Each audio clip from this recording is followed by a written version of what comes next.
What do you think is best for Al Haymon right now? Is this just simply what happens when you try to keep things in-house and you don't co-promote in boxing, for them to be in this situation on a network that nobody No, watches? And no, I think it's trying to force feed fights that shouldn't be pay-per-view on pay-per-view. right, I, I think that's what it's all about. It's not, I don't think there's anything to do with co-promoting or other fighters or other promoters. If a fight's not supposed to be on pay-per-view, and you've got only pay-per-view, which he does now, only pay-per-view, I just wouldn't make the fight.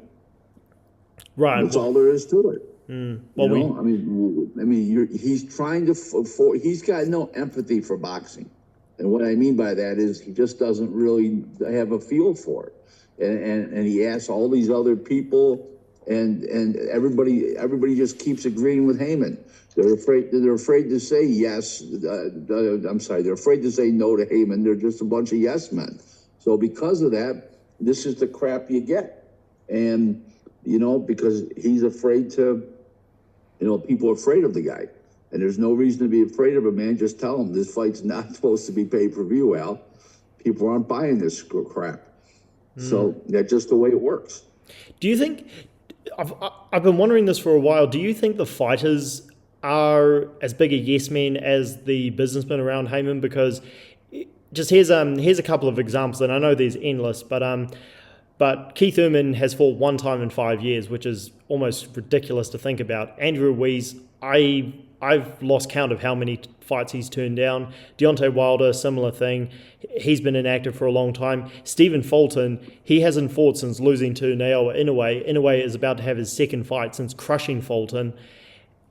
PBC fighters are incredibly inactive. Do you think that they are okay with this because they get paid well by Al Haymon and they don't want to piss him off? Or, because I have a hard time thinking that fighters who make money when they fight, they don't make it to sit on the sidelines, are okay with this. I think he's created a whole bunch of a generation of lazy fighters, and fighters are content with the money they have already because they never had anything to start with. Right. So he puts it in their mind, oh, you're doing good. Look, you got $1 million in the bank, you got $2 million in the bank, when it's really, for a professional fighter of elite level, that's nothing. But that's how it works.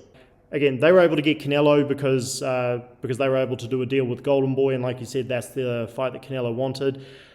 Boots Ennis, Wilder have both been inactive with the PBC. Now they've gone to sign with Eddie Hearn, which, especially with Wilder, that still makes my head spin. Is this a further sign that PBC is? He didn't sign with Eddie Hearn. He's fighting for Eddie Hearn for one fight for this 5-on-5 Eddie Hearn versus Right. Frank Warren fighters, and it's just a one-fight deal. So he didn't sign with Eddie Hearn. But he's not fighting on PBC. Is this just a further sign that PBC don't have a future, in your opinion? They're in trouble. There's no money.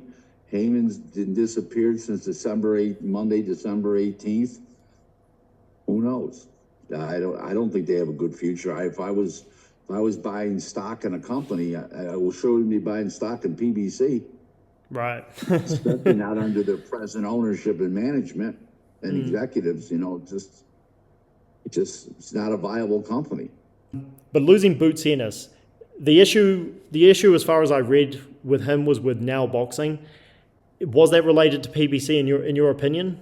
They tried to sign him. They the one that squeezed him out when Now had him, and they were trying to sign him when Now's contract was coming to an end. And then Now, the guy who owned Now, Cameron Duncan, he passed away on January 2nd. Right. So, they were trying to sign him desperately, but they have no money to sign. They can't guarantee anybody any big money. He's not a pay-per-view fighter. So there's part of your answer right there. Right. Yeah, no, a lot of people were asking questions about why he didn't go to PBC. Do you think he's actually going to do well with DAZN? Because Eddie Hearn doesn't have welterweights, and I don't even want to talk about the idea of him fighting Conor Benn, but do you think he's got a good future with DAZN? I mean, you've talked about the mistakes that they make. Well, he's got a better future with Eddie Hearn than he does PBC. Right. Now, I'm not saying Eddie Hearn's the answer in the end all, but he went in a positive direction. Gotcha.